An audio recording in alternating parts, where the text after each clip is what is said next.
দাদার কাছে আজকে ইনফরমেশন নেব যে জাবা পাখি করতে গেলে কিরম পদ্ধতিতে করা শুরু করলে ভালো হয় এবং কি কি মেডিসিন দেওয়া দরকার এবং কিভাবে পাখিটাকে রাখলে পাখিগুলো সুস্থ থাকবে সেই বিষয়ে আপনাদের সঙ্গে আলোচনা করবো। আমি পল্লবদার কাছে সরাসরি চলে যাচ্ছি। পল্লবদা ডিটেলসে আপনাদের যা মানে সব কিছু বলার চেষ্টা করবে। ওনার ইনফরমেশনগুলো যদি আপনারা ঠিক মতন শোনেন, আশা করি আপনারা যে জাবা পাখিগুলো করছেন সেই জাবা পাখিগুলোর রেজাল্ট খুবই ভালো হবে আপনার কাছে। প্রথমে পল্লবদাকে যে বিষয় নিয়ে বলতে হলো সেটা হলো যে এই খাঁচা মোটামুটি যে পল্লবদা যে শুরু করেছে এটা কি কলোনি হিসাবে শুরু করলে ভালো নাকি সেপারেট কেজে শুরু করা ভালো? দুটোতেই ভালো হয়, দুটোতেই। আমার এখানে তো কলোনিতে ভালো হচ্ছে, সেপারেট আগেও করেছিলাম, সেখানেও 7-8টা বাচ্চা, এখানেও 7-8টা বাচ্চা। আমি এখানে দেখিয়ে দেবো, একসাথে 8টা বাচ্চা একটা ঘরে রয়েছে, কোনো অসুবিধা নেই। আর এখানে আমি লাভবার্ডের বক্সের মধ্যেই, আমার লাভবার্ড ছিল, বক্সগুলো বিক্রি করিনি, ওই বক্সের মধ্যেই বাচ্চা দিচ্ছি। আমার মনে হয় হাড়ির থেকে বেশি বক্সেই ভালো হয় আর কি। আচ্ছা, জাবাটা নিয়ে যে পরিকল্পনা আছে যে পরবর্তীকালে আপনি জাবাটাকে নিয়ে কি এগোনোর ইচ্ছা আছে বেশি পরিমাণে, নাকি এরকমই যেরকম আছে সেরকম নর্মালি থাকবে? না না, জাভা পুরো আমি লাল চোখের, শুধু লাল চোখের আমি একটা কলোনি বানাবো। একটা কলোনি? হ্যাঁ, তার আগে একটু কিছু সেপারেট হয়তো করতে পারি। আচ্ছা, আর তারপরে আমি পুরোটাই, এখানে 3টে কলোনি আমার ফাঁকা আছে, আচ্ছা, ওখানে পুরো সাদা চোখের লাল চোখের জাবায় ভরে দেবো। এখানে যেমন একটু মিক্সিং আছে কয়েকটা, আচ্ছা, মানে একটা কালো চোখের জন্য আমার 4খানা বাচ্চা, কালো বাচ্চা বেরিয়ে গেছে আচ্ছা। আর কি। ওই জন্যই আমি পুরোটাই লাল চোখের মানে দেবো। লাল চোখটা লাল চোখে রাখবেন আর হচ্ছে কালোটা কালো আলাদা চোখে আলাদা। রাখবেন। তাহলে মিক্সিংটা হবে না, হবে যে না, কটা রেডের বাচ্চা না তো এমন এমন পাখি বেরোবে, ওর দামটা পাওয়া যাবে না। আচ্ছা, মার্কেটে কালো চোখের দামটা একটু হ্যাঁ, কম হয়। কালো চোখের দাম কম হয়, অনেক সময় পাইট বেরোয়, অনেক সময় নানা রকম 2-3 রকমের কালার নিয়ে বেরোয়, ওগুলোর দাম ভালো পাওয়া আচ্ছা, যায়। কলোনি করলে কত বাই কত কলোনি করলে মোটামুটি আপনার মতে যে ভালো হবে, যে লোকে যদি নতুন করে কেউ করতে চায় সেটা কটা পাখি হবে তার উপর নির্ভর করছে। আমার এখানে যেমন আমি 9 জোড়া 8 জোড়া 9 জোড়া দিয়ে শুরু করেছিলাম। তার মধ্যে আমার একটু ছেলেটা বেশি হয়ে গেছিলো, যার জন্য আমার রেজাল্টটা একটু মানে সেই তুলনায় আসছে না। ছেলের সংখ্যাটা বেশি হয়ে গেছে। এখন তো আর ধরে আলাদা করা সম্ভব না, ওই যা আছে আছে ওইভাবেই। আমি এরপরে সব জোড়া জোড়া করে আলাদা করে নিয়ে তারপরে আমি ছাড়বো। সেখানে মেয়ের সংখ্যা বেশি হলে অসুবিধা নেই। মেয়ের সঙ্গে বেশি হলো অসুবিধা ওখানে নেই। কি হয়, অনেক সময় মেয়েরা নিজে এই একটা বক্সের মধ্যে 2টো জায়গায় দেখবে ডিম পারবে। আচ্ছা, মানে এক কোণে একজন পারবে আর এক কোণে একজন পারবে, দুজনেই তা দেবে। আচ্ছা। সুতরাং ডিমের সংখ্যাটা বাড়লো আমার, কোনো মানে অসুবিধা নেই। ওইদিকে অন্য পাখির মতো এদের প্রবলেম হয় না যে? না না না, এটা বদ্রির মতোই ব্যাপার। আচ্ছা, মানে আচ্ছা। মেয়ে বেশি হলে অসুবিধা নেই। মেয়ে বেশি হলে ছেলে মেয়ে বেশি হলে একটু অসুবিধা হয়, কিন্তু মেয়ে বেশি হলে অসুবিধা নেই। আচ্ছা।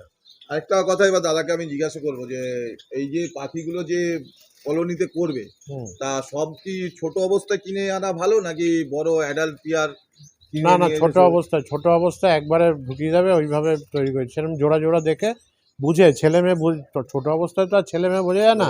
ছেলে মেয়েটা মোটামুটি কি দেখে বুঝতে পারবে যে ছেলে মেয়ে আছে মোটামুটি? ওই ছেলের ঠোঁটটা বেশি একটু বয়স, ধরো 7-8 মাস বয়স হয়ে গেল, তখন ওদের ছেলে মেয়েটা কনফার্ম করা যায়। আচ্ছা, তার আগে অতটা কনফার্ম হয় না। অনেকে বলে যে এরকম এরকম ওই ফিঞ্চ পাখির মতো নাকি মেল পাখিগুলো ডান্সিং করে।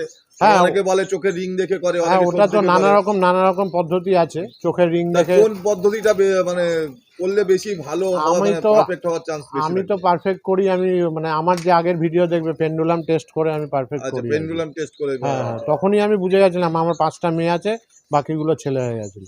এটা তো আর হাটে গিয়ে আমি যখন কিনেছিলাম যেখান থেকে, ওখান থেকে আর পেন্ডুলাম করে আনতে পারিনি।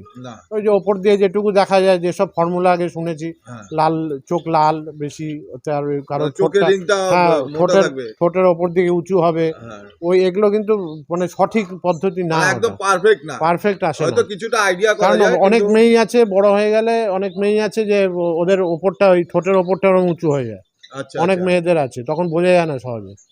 ওইটা একমাত্র ওই পেন্ডুলামটাই আমি ঠিকঠাক করি আর কি, যেটা আমি এর আগের ভিডিওতে আমি দেখিয়েছিলাম গোল্ডেন। আচ্ছা, আমি আজকে পেন্ডুলাম দিয়ে যদি আজকে আপনাকে একটুখানি দেখাতে পারবেন কি?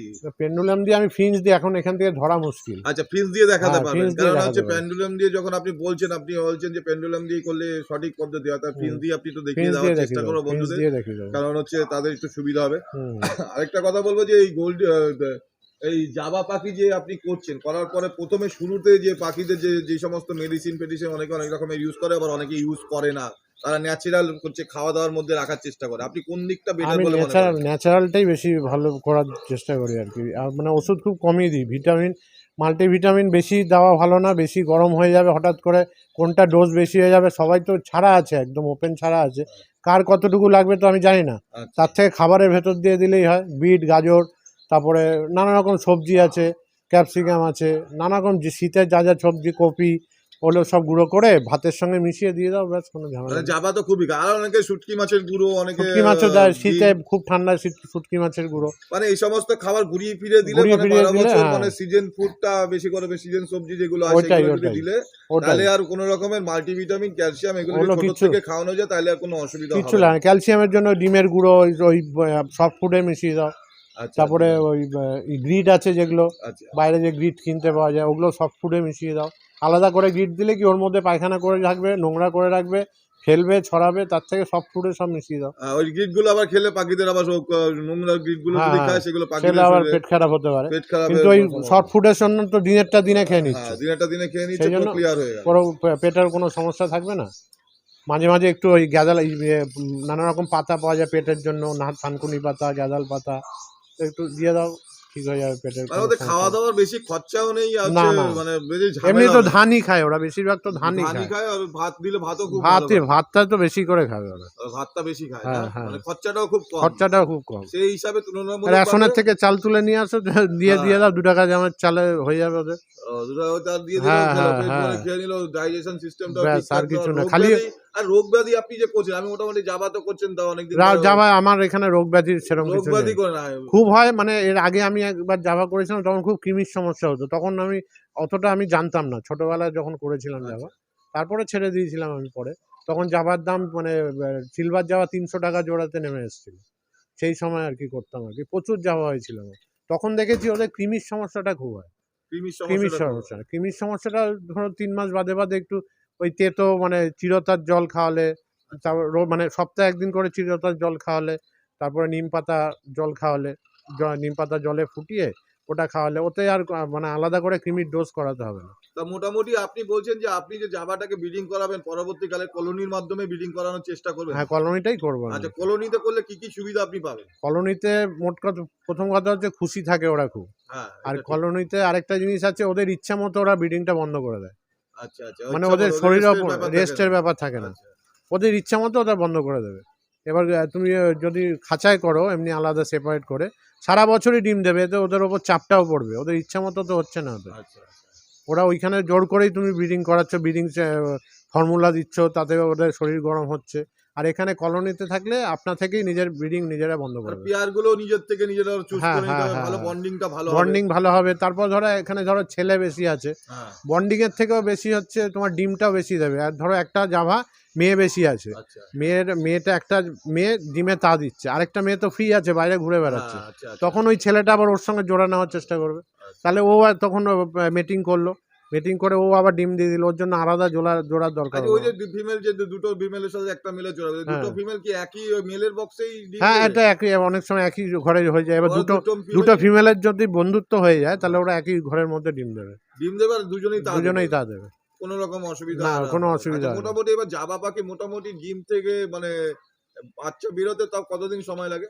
ওই 14 থেকে 18 দিন মতো সময় আর লাগে, বাচ্চা 14 দিনই মেন, আচ্ছা, তারপরে ডিম একটু থেকে ফুটে বাচ্চা মোটামুটি নিজে নিজে খাওয়া শিখতে তাও কতদিন সময় লাগে? 45 দিন লাগে 45 দিনের মধ্যে পুরোপুরি। হ্যাঁ হ্যাঁ, 45 দিনের মধ্যে নিজের মধ্যে পাখি নিজে ওরা খাওয়া শিখে যায়। মানে হ্যাঁ, খাওয়া শিখে একদম তারপরে ready। একটুখানি আলাদা সেপারেট করতে গেলে আর একটু রেখে সেপারেট করতে হয়।